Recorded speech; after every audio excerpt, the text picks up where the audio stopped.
দূরপাল্লার ফ্লাইটের মানচিত্র দেখলে একটি বিষয় চোখে পড়ে।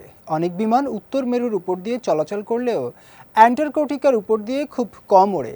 এর পেছনে রয়েছে ভৌগোলিক, অর্থনৈতিক ও নিরাপত্তাজনিত কারণ। উড়োজাহাজ সাধারণত গ্রেট সার্কেল রুট অনুসরণ করে, যা পৃথিবীর গোলাকার আকৃতির কারণে সবচেয়ে কম দূরত্বের পথ। উত্তর গোলার্ধে বিশ্বের বড় শহরগুলো যেমন নিউ ইয়র্ক, লন্ডন ও টোকিও এমনভাবে অবস্থিত যে উত্তর মেরুর কাছ দিয়ে গেলে সময় ও জ্বালানি দুটোই সাশ্রয় হয়।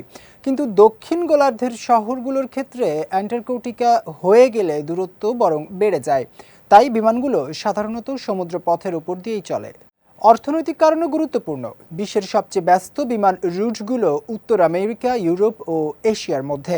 কিন্তু অ্যান্টার্কটিকায় স্থায়ী জনবসতি বা বাণিজ্যিক বিমানবন্দর নেই, ফলে সেখানে নিয়মিত ফ্লাইট পরিচালনার প্রয়োজনও খুব কম।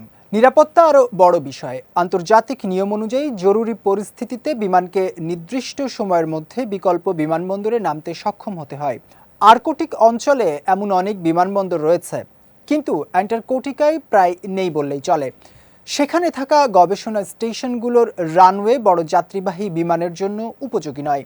এছাড়া অ্যান্টার্কটিকার আবহাওয়া অত্যন্ত প্রতিকূল। প্রচণ্ড ঠান্ডা, তীব্র ঝড় ও দীর্ঘ অন্ধকার উড়োজাহাজ চলাচলকে ঝুঁকিপূর্ণ করে তোলে। জরুরি উদ্ধার অভিযান পরিচালনাও সেখানে কঠিন। তবে সব বিমান যে অ্যান্টার্কটিকাকে পুরোপুরি এড়িয়ে চলে তা নয়। গবেষণা ও পর্যটনের জন্য ছোট বিশেষ উড়োজাহাজ সেখানে যায়, আর কিছু আন্তর্জাতিক ফ্লাইট মহাদেশটির কাছাকাছি আকাশপথ ব্যবহার করে।